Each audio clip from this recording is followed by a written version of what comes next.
Changeling, a 2008 mystery crime drama directed by Clint Eastwood, features Angelina Jolie as Christine Collins, a mother whose son goes missing in the spring of 1928. When they are finally reunited months later, Christine becomes convinced that the child returned to her is not her son. She dedicates her life to uncovering the truth. Based on the real-life story of a woman named Christine Collins, Changeling delivers a powerful and poignant narrative. Christine Collins was born on December 14, 1888. Although little is known about Christine's early life, she married Walter J. Collins as a young adult. Unbeknownst to Christine at the time, Walter was a former convict who had served a sentence for robbery and was living under the false identity of Walter Joseph Anson. He kept his criminal past hidden from her, but after their marriage, he was incarcerated again. The couple had one child, a son named Walter, who was born in September 1918. On March 10, 1928, while living in Los Angeles, California, Christine, now a single mother due to her husband's imprisonment, gave her 9-year-old son money to go to the movies. That night, however, Walter never returned home.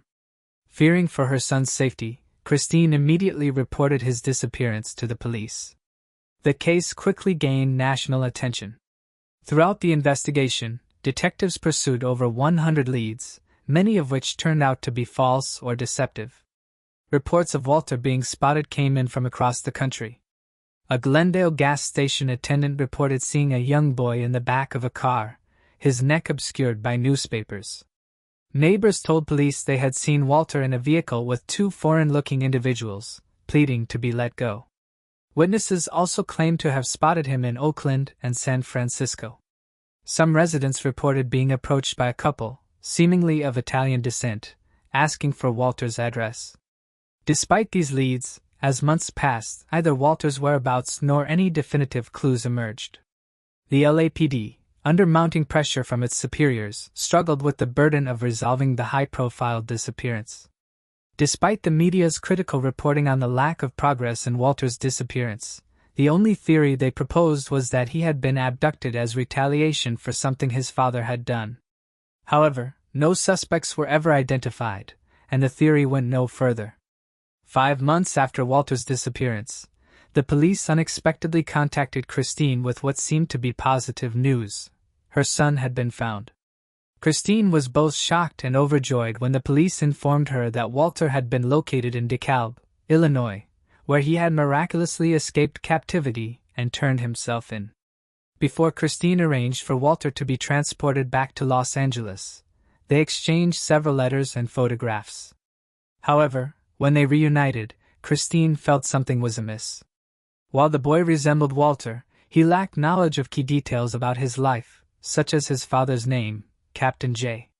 Despite Christine's doubts, J. Jones, the lead investigator, attributed the discrepancies to the passage of time and the trauma the child had endured during his abduction. According to police evaluations, the boy appeared severely malnourished, with a gaunt face, and reportedly showed signs of mental distress. The Los Angeles Times noted that his condition reflected the harrowing experiences he had likely suffered at the hands of his captor. Christine remained firm in her belief that the boy was not her son. Despite Captain Jones convincing her to give the boy a chance and taking him to her home, Christine reluctantly agreed, worn down by the officer's persistence. However, after 3 weeks, she remained unconvinced. Christine then approached the LAPD with evidence, including dental records and documents from a handwriting expert who had compared the boy's handwriting to Walter's. The expert concluded that the 2 boys were not the same. Feeling pressured to close the case and embarrassed by Christine's persistent claims, Captain Jones became furious and accused her of being a bad mother who was simply trying to discredit the police. In response, Jones had the distressed mother committed under a Code 12 internment, a procedure used to incarcerate or institutionalize individuals deemed problematic or inconvenient, at the LA County Hospital. While Christine was being detained, Jones continued to interrogate the young boy. Eventually, the boy confessed that he was not Walter Collins, but rather 12-year-old Arthur Hutchins Jr., a runaway and juvenile delinquent from Iowa. Arthur had a strained relationship with his stepmother, who didn't want or care for him. Before pretending to be the missing Walter Collins, Arthur had been arrested for theft and was required to regularly check in with the police. After being apprehended in Illinois, he was initially asked if he was Walter Collins. At first, he denied it, but then changed his story, claiming he was Walter because he wanted to escape his family and start a new life in Hollywood. Christine was released from the mental health facility after being confined for 10 days. Naturally, Christine was devastated that she still had no information about the whereabouts or fate of her missing son, and she was outraged by how she had been treated. She filed a lawsuit against the LAPD, holding them accountable for their mishandling of the case. She won the lawsuit and specifically targeted Captain Jones. Despite being awarded the equivalent of $150,000 in today's currency, Jones never provided her with the money she was owed. He was temporarily suspended from the police force for a few months, but ultimately, he was reinstated permanently. In 1929, police in Wineville, California, began investigating a tip from a young woman in Canada who claimed her uncle, Gordon Stewart Northcote, who owned a chicken farm, was abusing her brother. Following an inquiry, Northcote was found guilty of kidnapping, abusing, and murdering 3 young boys in a case that became known as the Wineville Chicken Coops murders. The tipster's brother, Sanford Clark, was also Northcote's nephew and had endured both physical and sexual abuse while living with his uncle. Sanford helped authorities by revealing the location of the makeshift graves, which were buried beneath the farm's chicken coop. Quicklime had been used to fill the shallow graves, and police discovered many body parts, along with the remains of a blood-stained mattress, buried alongside them. Sanford Clark's testimony revealed that his uncle, Northcote, had received help from others, including Clark, who was coerced into assisting due to threats of violence. Clark admitted he was terrified of his uncle. During interrogation, Sarah Northcote, Gordon's wife, confessed to participating in the murder of 9-year-old Walter Collins in late 1928.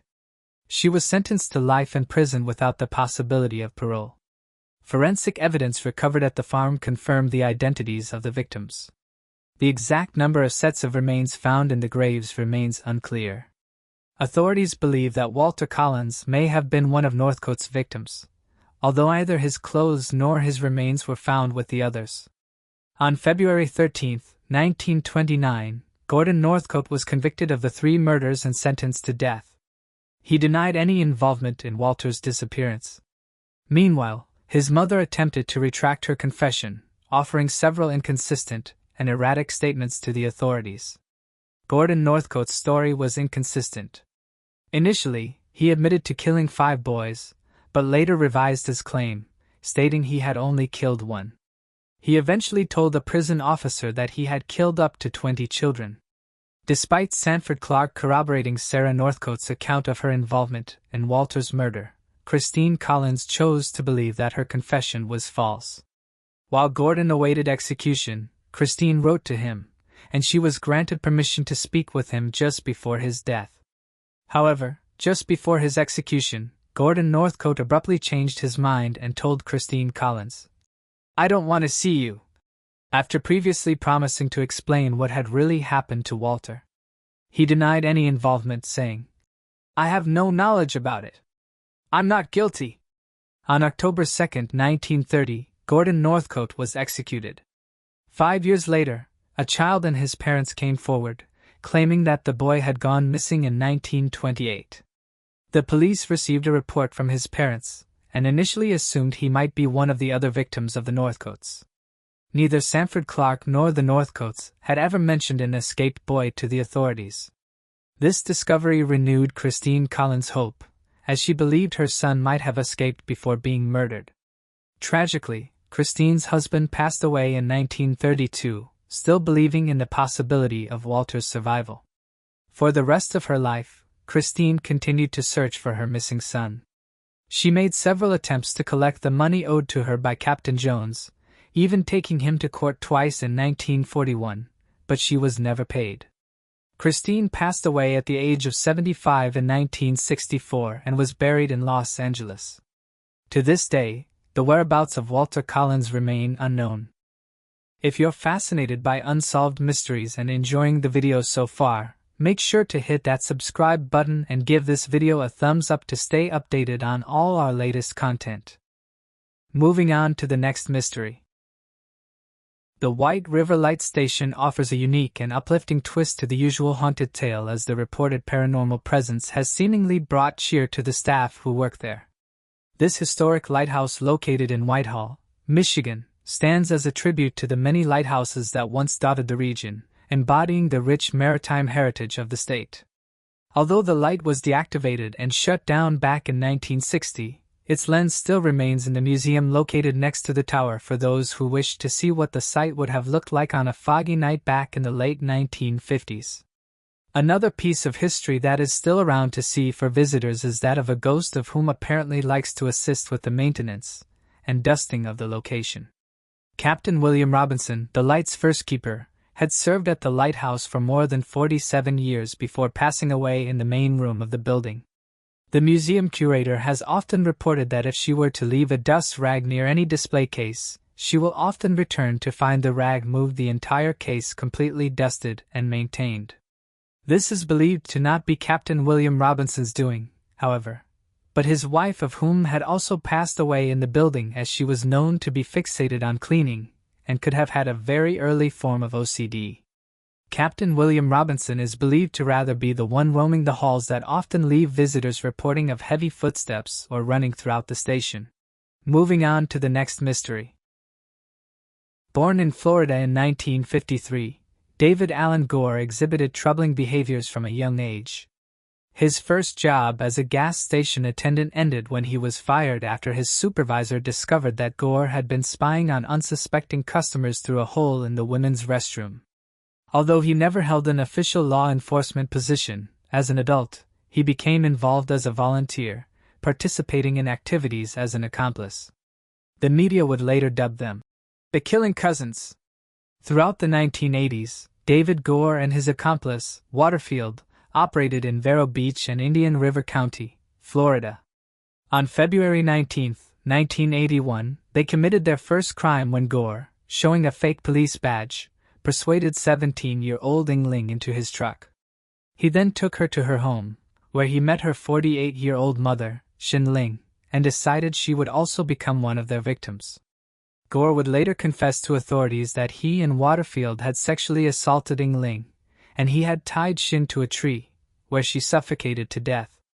After the murders of Ing Ling and her mother, Gore and Waterfield dismembered their bodies and buried their remains in oil drums. Their next victim was 35-year-old California visitor Judith Daly. Nearly 5 months after their first crime, on July 15, Gore sabotaged Judith's car to prevent it from being driven. When Gore saw that Judith was stranded and unable to start her car, he approached her and offered a ride to the nearest phone. Reassured by the police badge he was wearing, Judith accepted the ride, unaware of the danger she was in. Nevertheless, Gore escorted her to a remote location where they met Waterfield rather than taking her to the phone booth as agreed. After that, the two men killed Judith and sexually raped her. The 35-year-old's body was disposed of in a marsh, according to Gore's later claims. Things took a tragic turn for Gore, though, when he tried to use his police badge to kidnap a teenage girl in the weeks after Judith's death. The plan backfired, and Gore lost his volunteer badge after the girl's father reported him for his actions to the sheriff's office. A few days later, Gore was seen by police with a weapon, handcuffs, and a police scanner in the back seat of a woman's car. After being apprehended, he was charged with and convicted of armed trespassing. Despite receiving a 5-year prison sentence, he was released on parole in March 1983, less than 2 years after his sentencing. Shortly after his release, Gore and Waterfield targeted 2 hitchhiking girls, ages 14 and 15. They began talking to the girls on May 20, 1983. After that, Barbara Ann Bayer and Angelica Lavelle were brought to a remote location and subjected to sexual assault, murder, and mutilation. 2 classmates at Vero Beach High School, Reagan Martin, 14, and Lynn Elliott, 17, were the last known victims of the killings of their relatives. The two girls were picked up by Waterfield and Gore on July 26, 1983, as they were hitchhiking to a base of beach in Indian River County. After driving them back to his parents' empty home, Gore chose to be left alone with the two girls by Waterfield. He asserted that throughout the drive, he had seen his sister, who had probably also seen the two girls they were with. Waterfield claimed he went to his vehicle repair shop to ensure that Gore wouldn't be interrupted by his sister. Meanwhile, Gore separated the two girls into different rooms and sexually assaulted Lynn first. He then attacked Reagan but left her alive.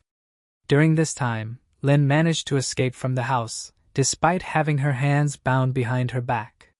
She ran out the front door and fled the property, but while doing so, she stumbled and fell on the driveway. Gore recalled that he continued chasing Lynn until she stumbled and collapsed. He then shouted at her as she tried to resist while he pulled her back. He threw her to the ground and shot her in the head. Gore fired twice at Lynn at close range in the middle of his driveway. It was only after the shooting that he realized what he had done, as a teenage boy on a bike had witnessed the entire scene. After the young boy left the area and informed the police, Gore and law enforcement were engaged in a 90-minute standoff. Reagan Martin, 14, was rescued when Gore was eventually taken into custody. She was found bound in the attic, with electrical cables wrapped around her legs. On August 10, 1983, Gore was charged with first-degree murder, 2 counts of kidnapping, and 2 counts of sexual battery. Later that year, in December, he led authorities to the remains of 3 of his victims. In March 1984, Gore was found guilty of first-degree murder and sentenced to death.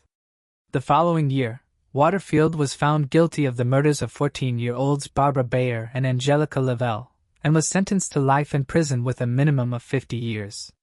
Waterfield had previously received a 15-year prison sentence after being convicted of manslaughter for failing to prevent Lynn Elliott's death. Gore never hid his violent urges, confessing to a psychiatrist that he believed he had a distinct personality controlled by the devil, and that he felt a strong need to kill. In a sworn deposition during his murder trial, Gore claimed that it felt as if another force was controlling him. He stated, "I could definitely pass for 2 persons at once," and expressed that, at times, he felt like a different person, doing things he wouldn't do at other times.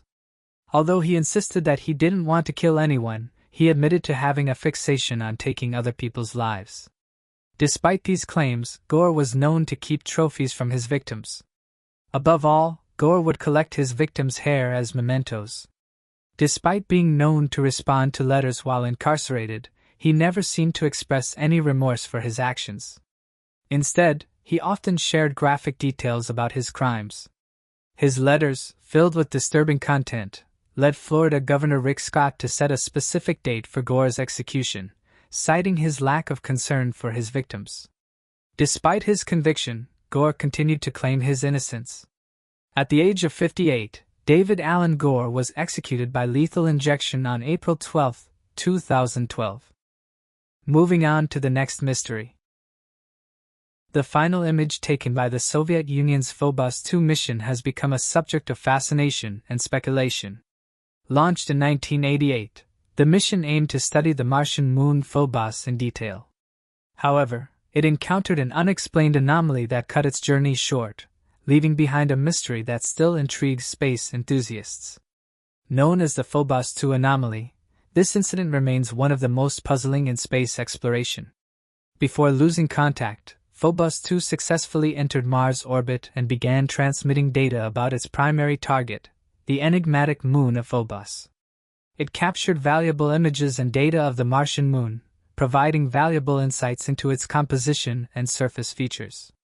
However, the mission took an unexpected turn when the spacecraft suddenly lost contact with mission control. Efforts to re-establish communication were unsuccessful, and the mission was ultimately declared lost. What makes the Phobos 2 anomaly intriguing is the series of unusual images captured by the spacecraft just before the communication failure. One of the most striking images is a dark, elongated object that appears to be moving near Phobos. Some have speculated that this object may be an unidentified object or an advanced spacecraft. The image, along with the sudden loss of communication, has fueled theories of potential encounters with extraterrestrial beings or unexplained phenomena. Moving on to the next mystery. The universe has captivated human curiosity for millennia, inspiring us to seek answers to profound questions. Delving into its mysteries not only deepens our understanding of the cosmos, but also provides a lens through which we explore our own existence and purpose. By examining our place in the vast expanse of space, we gain a richer perspective on life's interconnectedness and the intricate web of forces that bind us to the universe. This exploration encourages us to reflect on fundamental questions about our origins, the essence of life, and our role in the grand cosmic narrative. On a space mission, NASA astronaut Leland Melvin and a fellow astronaut witnessed an anomalous object floating outside their spacecraft's payload bay that appeared to be organic. NASA initially dismissed it as ice from a Freon hose, but Melvin perceived the object to be curved, translucent, and having an organic appearance. Melvin shared his experience on Twitter, which caused people to praise him for being honest about what he witnessed in space.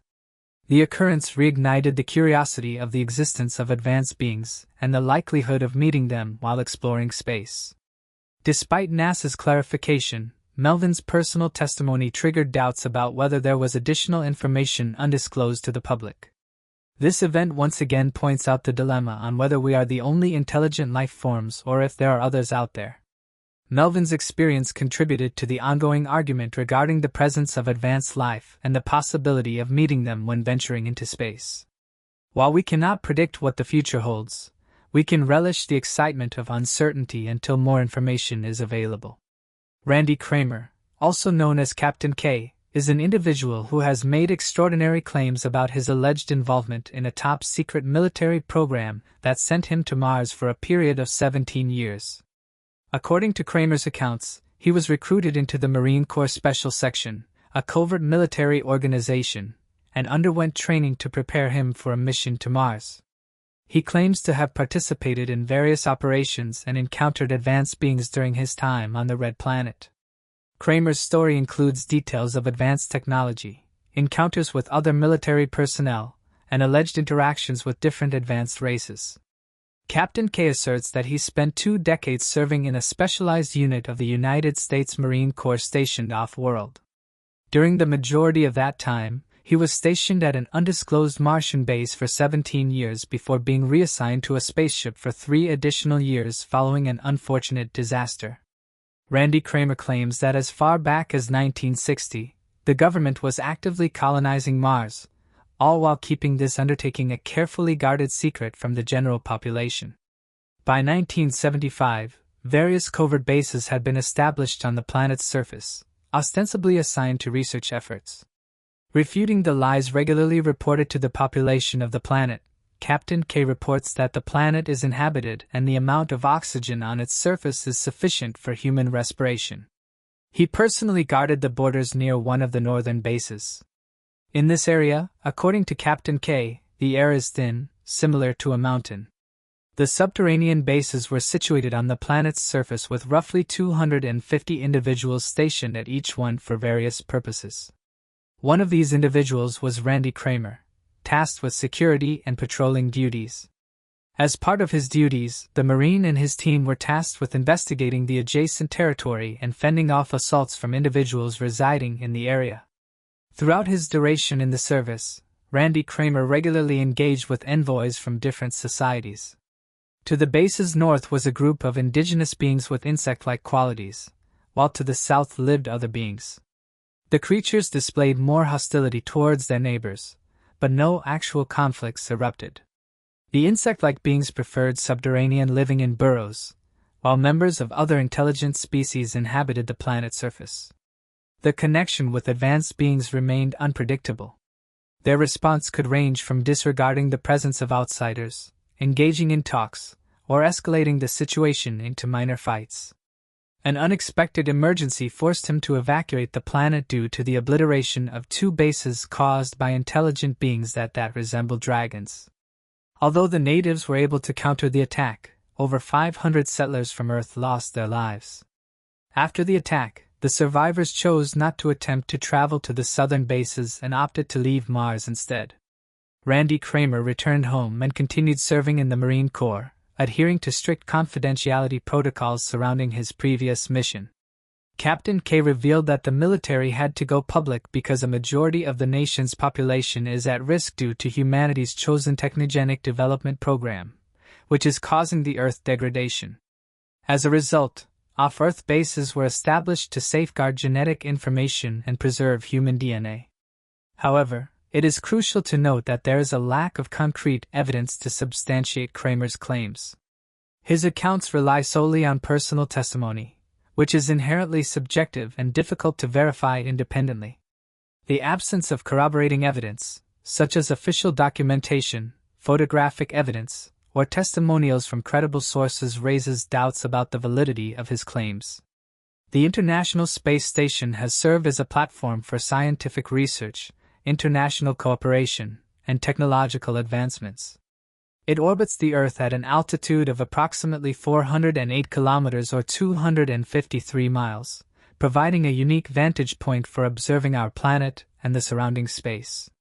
Over the years, the International Space Station has also captured the attention of those who investigate mysterious objects and spark discussions about unidentified objects spotted in its vicinity. Numerous reports and alleged sightings of unidentified objects near the International Space Station have surfaced, capturing the interest and curiosity of people around the world. These sightings range from peculiar lights and objects to more distinct structured craft. Videos and images captured by the International Space Station cameras have fueled speculation and debate about the presence of extraterrestrial activity in our solar system. One of the notable sightings near the International Space Station occurred in 2014 when a live feed captured an object appearing to rise from Earth's atmosphere. As the object gained altitude, it accelerated and disappeared from view, leaving many viewers perplexed. Similar sightings have been reported at different times, raising questions about the origin and nature of these unidentified objects. There are various possible explanations for the sightings, including misidentifications of known objects, atmospheric phenomena, space debris, or camera artifacts. However, it is also important to acknowledge that there are cases where unexplained objects or phenomena have been captured on camera near the International Space Station. These instances generate interest and encourage further investigation and analysis.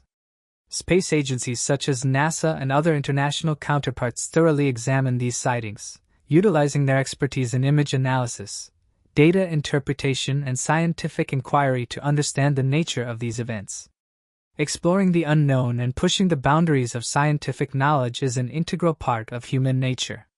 The sightings near the space station spark our imagination and curiosity, inviting us to ponder the existence of intelligent life beyond our planet. They inspire discussions about the possibilities of extraterrestrial visitation, technological advancements, and the mysteries of the universe. The study of mysterious aircraft sightings near the space station also underscores the importance of continued space exploration and scientific research. As we venture further into space, equipped with advanced instruments and technology, we have the opportunity to investigate these phenomena more comprehensively. Breakthroughs in space-based telescopes, remote sensing technologies, and robotic exploration have significantly enhanced our ability to probe the cosmos. These advancements not only allow us to delve deeper into the origins and nature of celestial phenomena, but also hold the potential to illuminate the mysteries surrounding unidentified objects. By leveraging these tools, we inch closer to answering age-old questions about our universe and our place within it. Moving on to the next mystery. John Devine, a 73-year-old seasoned hiker and climber, went missing on September 7, 1997 while exploring Olympic National Park in Washington. The day before his disappearance, he embarked on a camping trip planning to ascend Mount Baldy, a 6,796-foot peak in the Olympic National Forest. His route, the Maynard Burn Trail, is known for its rugged and challenging terrain, leading many to speculate that an accident might have occurred, leaving him injured and unable to continue. It was only supposed to be a day hike. So when he did not show up the following day, his entire family grew worried and called the authorities. He was subsequently declared missing and has never been found. Devine lived in Sequim, Washington. And although he was legally blind in one eye, he was in peak physical shape. He was an avid hiker and had gone on many solo adventures in the Olympics before his trip. His friend last saw him on September 7th, the Saturday of his hike. He had been hiking in the afternoon along the Grey World Ridge, which is on the northern side of the national park. He had been camping with a friend just outside the park's limits in the Buckhorn Wilderness area. Devine had no gear or food with him other than a few snacks like granola bars.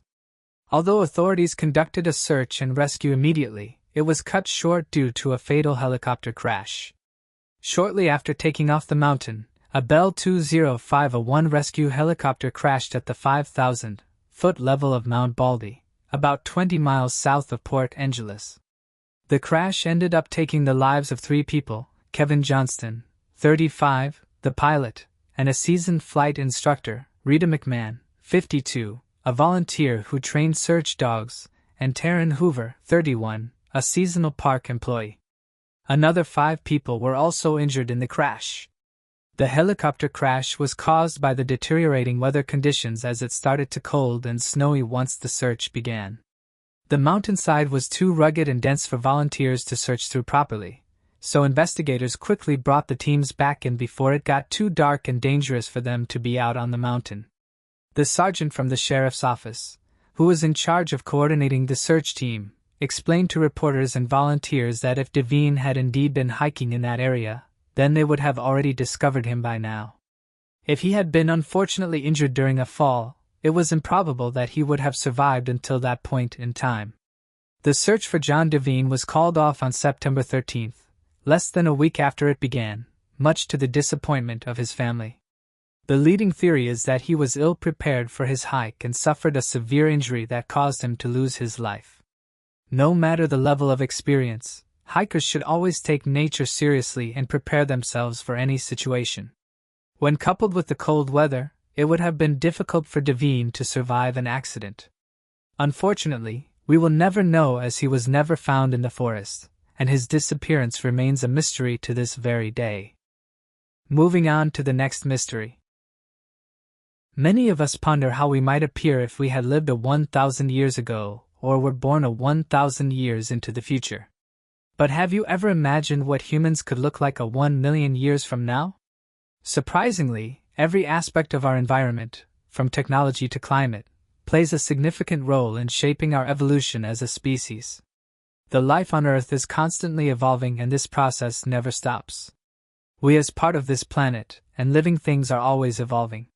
Human evolution's trait was the ability to walk on 2 legs, and it's evolved over 4 million years. Did you know that thousands of our genes actually evolved in the last 41,000 years? Our brains are smaller but not dumber. They're a lot more efficient. We have developed resistance to various diseases. And on top of that, there are more people with blue eyes than ever. We have to understand our past in order to understand our future evolution. Are our descendants going to be robots, cyborgs with regrabble limbs? Or maybe we're going to be a lot thinner, taller, or maybe even fatter. Are we going to be able to be hybrid species, like some combination of biological and artificial beings? Sadly, no one knows that yet. Biological and artificial beings? Sadly, no one knows that yet. We can only try to understand and figure out how it all works. The history of our evolution to make it all easier. We need to look back 1,000,000 years ago in order to see what humans looked like back then. But 1,000,000 years ago, we could probably find a few different species of humans. One of them is Homo heidelbergensis. Homo heidelbergensis shares similarities with modern humans and Homo erectus. We are also in a very close relationship with another group of species, the apes. We share a common ancestor that was living around 6 million years ago. Australopithecines are African species that evolved 6 million years ago. The name Australopithecines means southern ape. For those who don't know, humans first evolved in Africa, and a lot of human evolution has started right there. There are fossils of early humans that are 2 to 6 million years old and come from Africa. The human migration has had an impact on our evolution too. First, humans migrated out of Africa and went to Asia between 2 million years ago. They then migrated to Europe 1 million years ago. Some of the modern humans populated other parts of the world much later. Currently, our scientists recognize 15 to 20 different human species. This is from the earlier times. Most of these human species have died out, left no descendants, and we have no information how they were once related.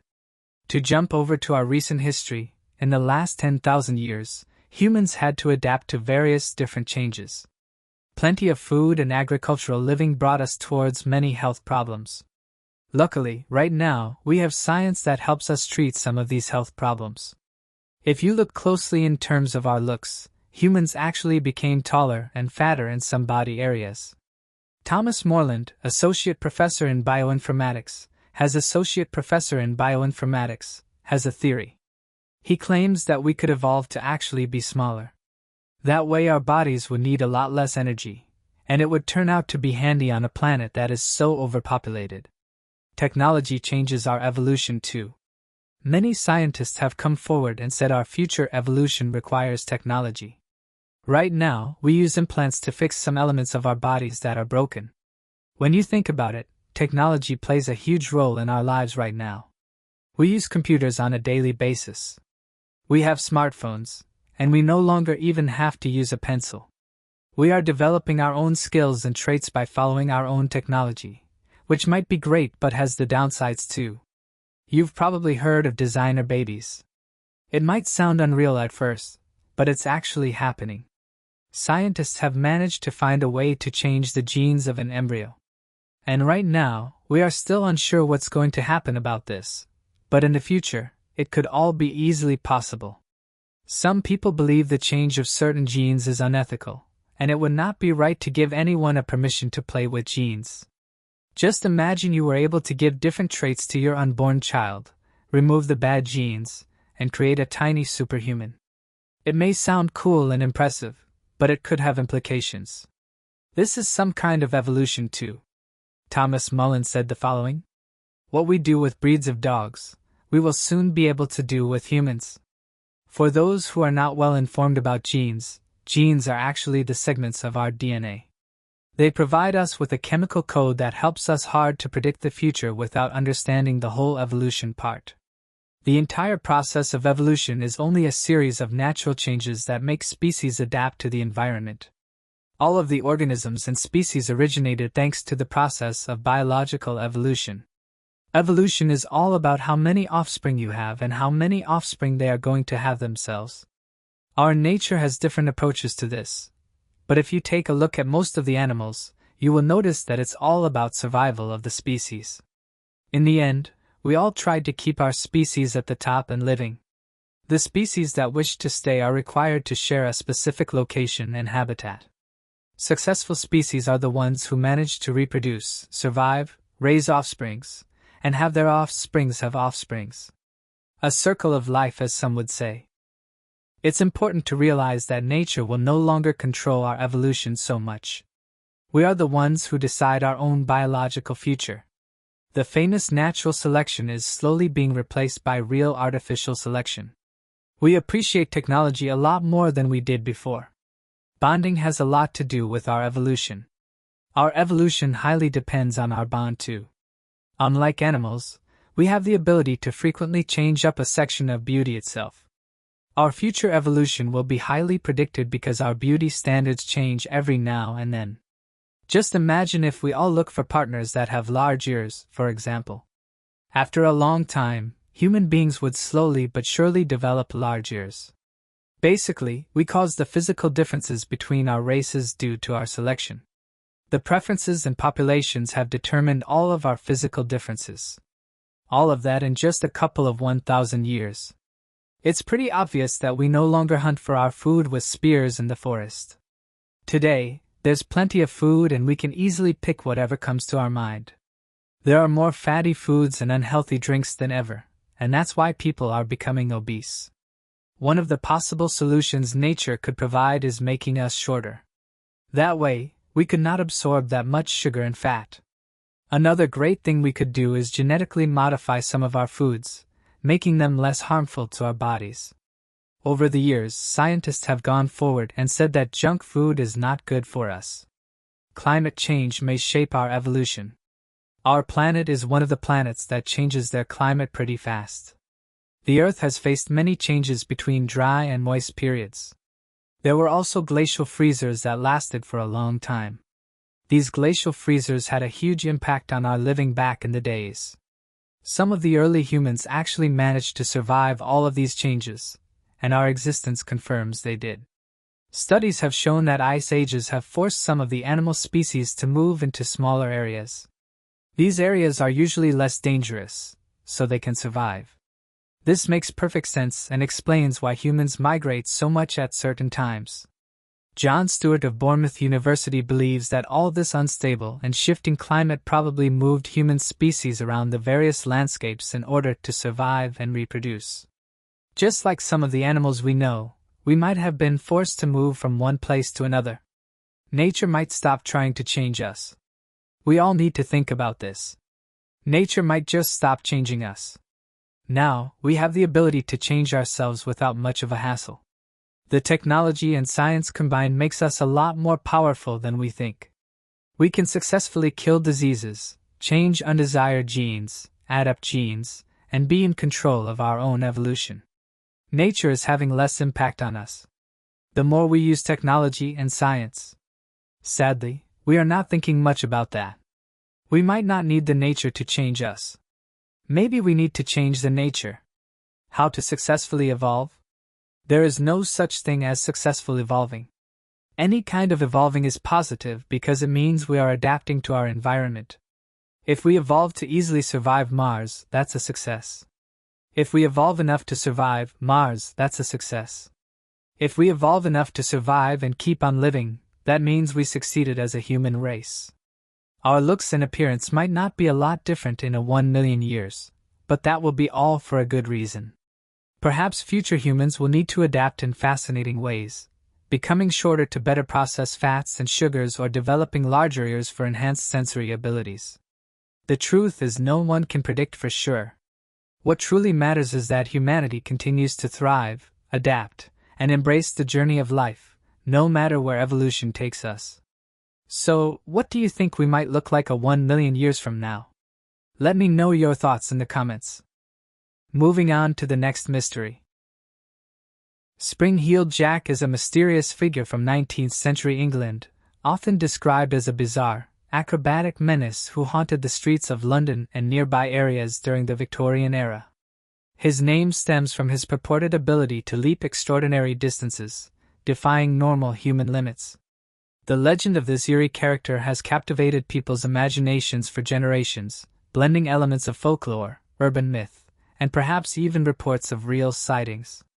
There are many different accounts of Spring-heeled Jack's appearance, but most descriptions suggest that he was a tall, thin man with a frightening, devilish appearance. He was said to have glowing red eyes and sharp, pointed features, along with long, bony fingers and claws.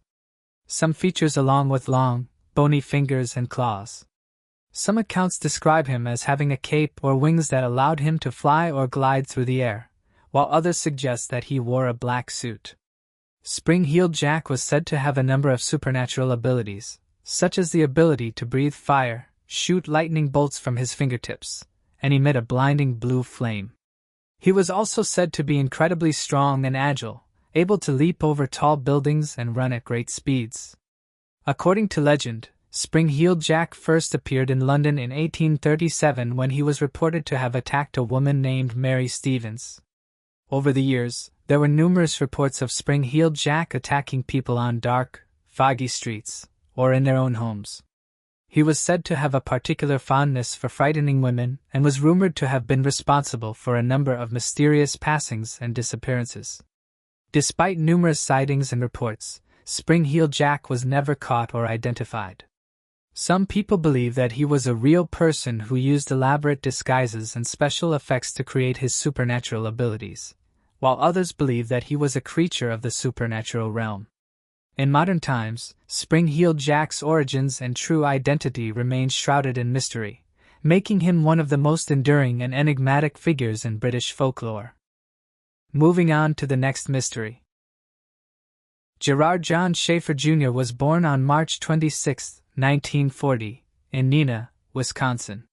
His upbringing was marked by turbulence and difficulty, largely due to his family's frequent moves and his father's verbal abuse and alcoholism.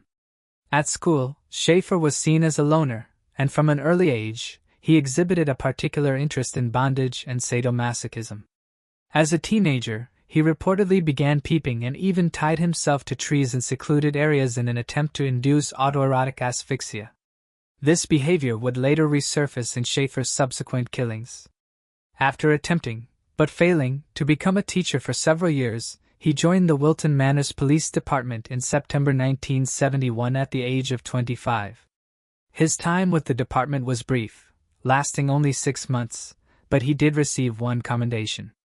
Overall, his performance was considered subpar, and when his supervisors discovered that he frequently stopped female drivers for minor offenses, they dismissed him from the force. After obtaining their personal information, Schaefer would use it to contact the women and ask them out on dates. Although the Wilton Manors Police Department did not tolerate his inappropriate behavior, it did not prevent him from seeking work in law enforcement elsewhere. In 1972, he applied for a position as a constable with the Martin County Sheriff's Department in Florida. After forging a recommendation letter from his former employers, he was offered the job. Fortunately, Schaefer's initial victims were able to escape without harm. On July 21, 1972, 18-year-old Nancy Trotter and 17-year-old Paula Wells were picked up by Schaefer, who was on duty at the time while they were hitchhiking. He drove them to their intended destination, the city of Stuart, but first warned them about the dangers of accepting rides from strangers. The two women explained they were not from Florida and were planning to go to Jensen Beach the following day. Seizing the opportunity, Schaefer offered to give them a ride to the beach the next morning, which they accepted. However, instead of taking them to their destination, he drove them to a remote wooded area and stopped near a rundown cottage. Schaefer then placed the two women in handcuffs and gagged them. He led Nancy to a tree, where he tied a noose around her neck and bound her legs to the trunk just below her knees. The 18-year-old was forced to stand on the tree's roots to prevent the rope from tightening, making the situation extremely perilous. Paula was taken to another tree and similarly restrained. Schaefer then warned both women that they were going to be sexually assaulted and killed. However, before he could carry out his threat, Schaefer received a radio call instructing him to go directly to the police station. After he left and returned 2 hours later, neither of the women was present. Schaefer then confessed to Sheriff Robert Crowder, saying, "I've done something very foolish." He immediately called the sheriff, adding, "I'll make you angry." Schaefer explained that he had gone too far and had left the two girls in swampland, claiming he was only trying to teach them a lesson about the dangers of hitchhiking. Fortunately, Nancy was found swimming in a river, with her gag still in place and her hands bound behind her back. Her clothes were torn, and there were visible rips and tears. Paula had been discovered a short time earlier, walking toward the roadway through the forest. Although understandably traumatized, either girl suffered significant physical harm. Nancy and Paula shared their accounts of the escape and their interactions with Schaefer at the police station. Despite maintaining that he had merely gone too far in trying to warn the girls about the dangers of hitchhiking, Schaefer's version of events did not hold up. He was quickly dismissed from the force, arrested, and charged with aggravated assault and false imprisonment. However, 2 weeks later, he posted bail and was released until his trial in November. On September 27, 1972, Schaefer kidnapped two teenage girls, Georgia Jessup, 16, and Susan Place, 17. They had met Schaefer at an adult education center in Fort Lauderdale, where he introduced himself as Jerry Shepard. By pretending to share their interests, Schaefer managed to gain their trust. When the girls mentioned him to Susan's mother, they explained that they planned to spend a few days at the beach with him. Lucille, Susan's mother, took note of the license plate number of Schaefer's car and became suspicious of him. On the evening of September 27, 1972, at 8:45 p.m., Susan and Georgia were last seen leaving the property with Schaefer. After 4 days without any word from the girls, their parents grew increasingly concerned and reported their disappearances to the police. Despite Susan's mother Lucille providing the authorities with the license plate number she had written down, the registration was linked to a completely unrelated case of another girl's disappearance. As a result, the investigation into Susan and George's abduction was soon abandoned. In December 1972, Schaefer appeared in court and reached a plea agreement, admitting guilt to one count of aggravated assault. He was sentenced to 1 year in prison, with the possibility of release after 6 months, followed by 3 years of probation. He began serving his sentence in July 1973. However, in the spring of 1973, a disturbing discovery was made. Lucille Place, Susan's mother, found a letter from Jerry Shepard, Schaefer's alias, hidden in her daughter's bed, raising further concerns about Schaefer's involvement in the disappearances of Susan Place and Georgia Jessup. Lucille Place's discovery of the letter led her to an apartment building, where the management revealed that Schaefer, who had recently been sentenced to prison for the kidnapping and attempted hanging of 2 girls, was indeed a tenant there.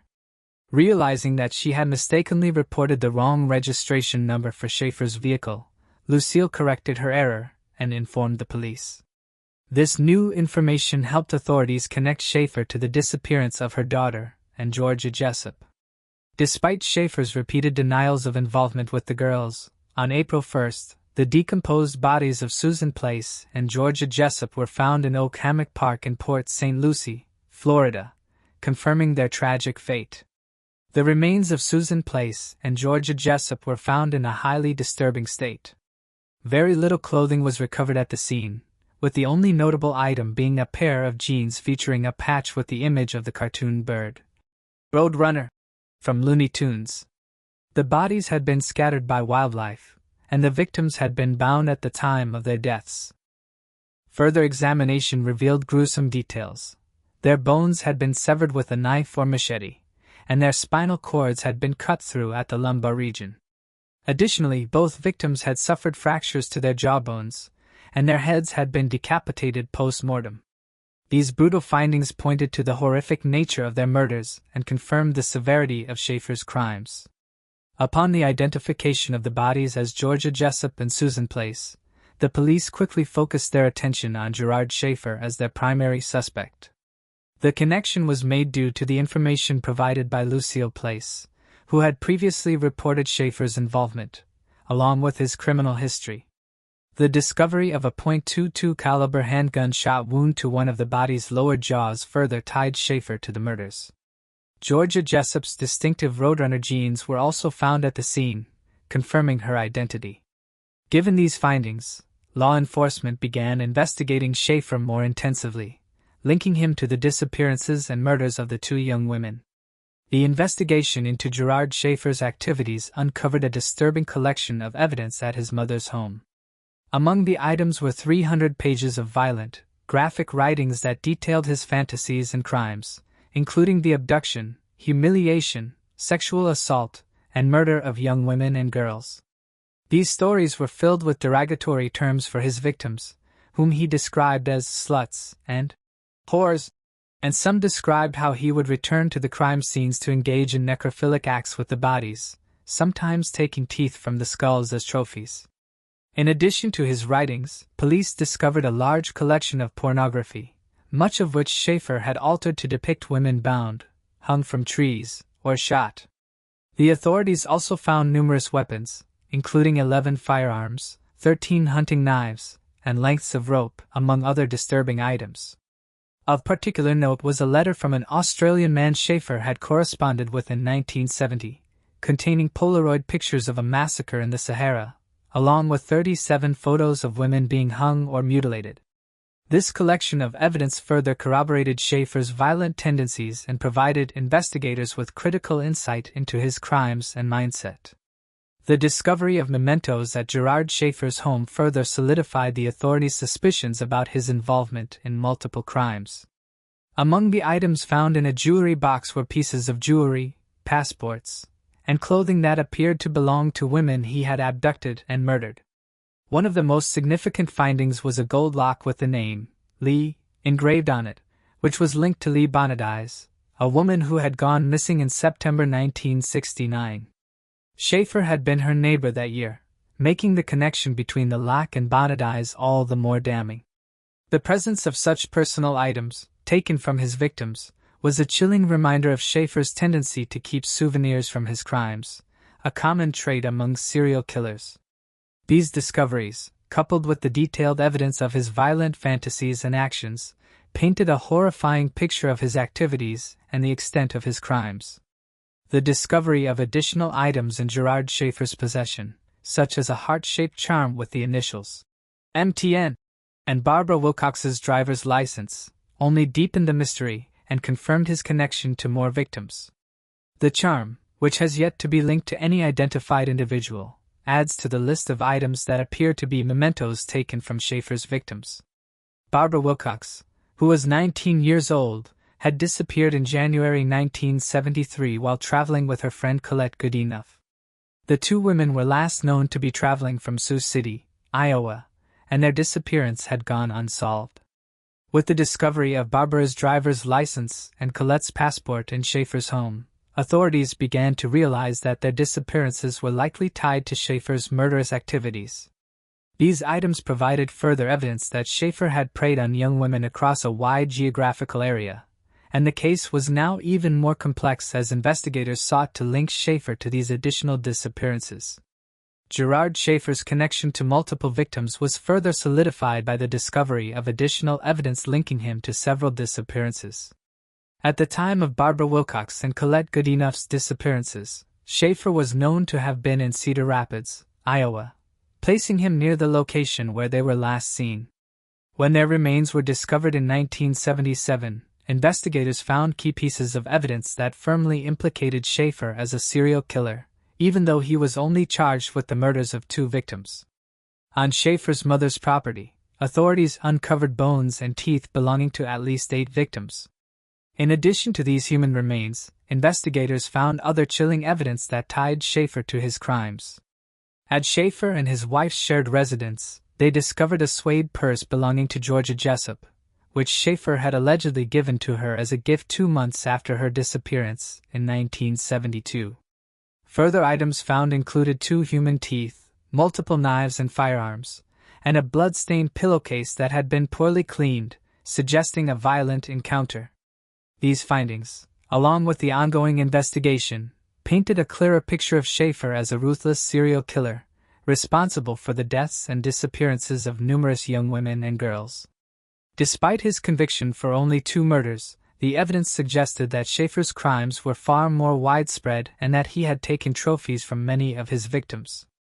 By May 1973, Gerard Schaefer was linked to 9 homicides and 9 unsolved missing persons cases dating from 1969 to 1973.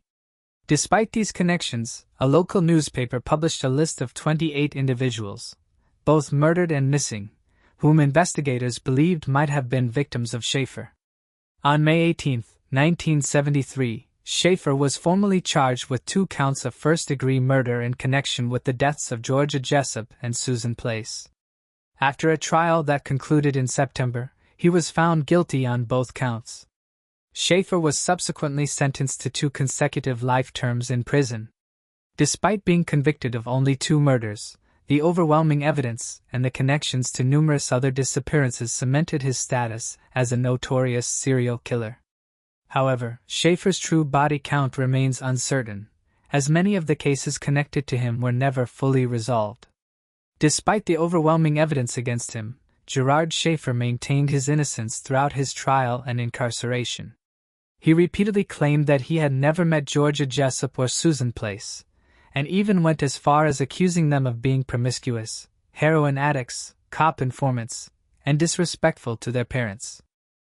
In prison, Schaefer became a social outcast, largely due to his reputation as a police informant, which wasn't entirely fabricated. His status as a former law enforcement officer caused other inmates to avoid him, fearing association with someone they believed might be a snitch. Ironically, while incarcerated, Schaefer did assist in the conviction of several pedophiles, further adding to his contradictory and complex persona behind bars. However, this did little to rehabilitate his image among the prison population or the public. His continued denial of his crimes and his reclusive lifestyle reflected the deep denial he had about his horrific actions. Gerard Schaefer, aged 49, met his end on December 3, 1995, after being fatally stabbed by fellow inmate Vincent Rivera, 32. Rivera, who was already serving a sentence for murder, and Schaefer had a heated altercation days before the killing over something as trivial as who would get the last cup of hot water from a dispenser. Following Schaefer's death, Rivera was convicted of murder in 1999, and his 20-year sentence was extended by 53 years. Although Rivera never admitted to the crime or offered any explanation, it is widely believed that Schaefer's death was motivated by his status as a prison informant. Prior to the stabbing, Schaefer had been subjected to harassment, with incidents of trash being thrown at him and his cell being set on fire, signaling the animosity and danger he faced from other inmates due to his past as a former law enforcement officer. For many, Gerard Schaefer's death was seen as a fitting and just conclusion to a life marked by horrific and sadistic crimes. His brutal actions, including the abduction, torture, and murder of young women and girls, left a lasting impact on the victims' families and the communities affected by his crimes. Given his history of abuse of power as a police officer, his manipulation of his position, and the graphic nature of his offenses, Schaefer was widely regarded as one of Florida's most notorious serial killers. His death at the hands of another inmate was viewed by some as a form of retribution for the suffering he had caused. Moving on to the next mystery. While it might sound like a concept from science fiction, researchers have announced plans to utilize mosquitoes as flying syringes to deliver malaria vaccines. This groundbreaking approach recently underwent clinical trials where participants placed their arms into mesh containers housing 200 mosquitoes. The results were striking, with one participant developing raised red blisters across their forearm resembling chemical burns. This method showcases an innovative, albeit controversial, strategy to combat malaria in regions heavily affected by the disease. Photos may possess the power to convey a myriad of meanings. And while photographs are certainly intriguing, the research conducted on this latest technique holds equal significance. Recently, a group of scientists from the Seattle Children's Research Institute, the National Institutes of Health, and other establishments shared their discoveries in the August publication, Science Translational Medicine, shedding light on the underlying approach behind the phenomenon. The researchers genetically modified the mosquitoes by introducing the Plasmodium falciparum parasites.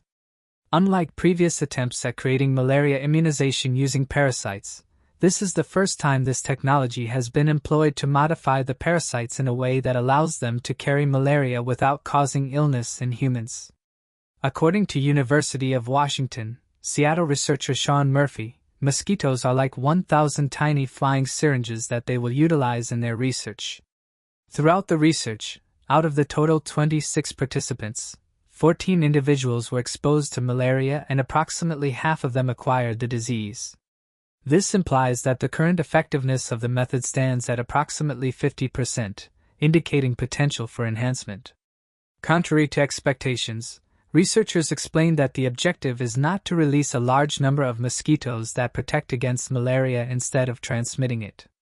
This proposition is certainly fascinating, but it would give rise to significant concerns regarding bioethics and medical consent. Rather than stating it outright, they have mentioned that they are simply investigating a potentially economical approach for creating and distributing immunization. A United States company has announced that it plans to release 2,400,000,000 genetically modified mosquitoes into the wild. The insects, which have been developed by biotech company Oxitec, will be male individuals that do not bite and are genetically modified to only produce male offspring that are capable of reproducing, as stated by the company. The Environmental Protection Agency has given approval for the release of 2 trillion genetically mosquitoes in California and Florida. These mosquitoes, developed by biotech company Oxitec, are non-biting male mosquitoes that have been genetically engineered to ensure that their offspring are only male and capable of reproducing. Oxitec claims that this approach will help decrease the population of the invasive Aedes aegypti mosquitoes, which are known carriers of diseases such as Zika and yellow fever. Female mosquitoes will perish, whereas males will procreate and transmit as an escalating threat as their population expands throughout the state. Oxitec CEO, Graf Ranson, states that due to the increasing health risk posed by this mosquito in the United States, they are actively striving to make this technology widely accessible. As part of this effort, they are conducting pilot programs to showcase the effectiveness of the technology in various climate conditions. These programs are achieving their goal of making the technology available to address the growing health threat. According to Oxitec, the mosquitoes will be equipped with a genetic marker, making it simple for scientists to distinguish them from other mosquitoes in the wild. The company states that the current experiment is an expansion of a previous pilot project approved by the EPA in 2020. Oxitec released 144,000 genetically modified mosquitoes in the Florida Keys during 2021 and also conducted a release in Brazil. They assert that after 13 weeks, this technology was successful in suppressing 95% of the Aedes aegypti population. Mustafa Deboun, an expert in medical and veterinary entomology and the general manager of the Delta Mosquito and Vector Control District, said that it's a clever solution, noting that rather than relying on human intervention to apply pesticides and eliminate these mosquitoes, they are harnessing male mosquitoes to carry out the task on our behalf. It's a battle between nature and nature itself. However, skeptics remain unconvinced about the absolute safety of the mosquitoes. According to Dana Pearls, the program manager for food and technology at Friends of the Earth, there isn't a concept of absolute effectiveness in science. Pearls questions the public's trust in Oxitec's experiment, expressing concern about whether it can guarantee the eradication of genetically engineered female mosquitoes. The question is, how can we be certain of its success? The opponents expressed their concern regarding the female mosquito's exposure to tetracycline, an antibiotic commonly utilized in agriculture. The use of this antibiotic may enable the survival of female mosquitoes.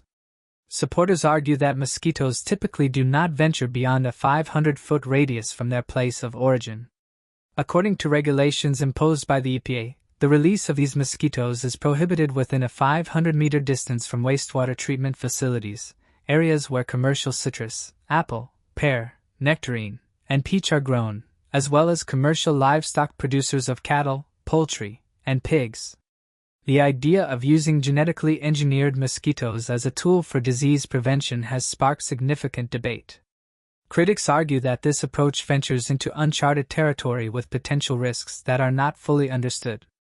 Concerns have been raised about the unknown side effects and long-term consequences of releasing genetically modified mosquitoes into the environment.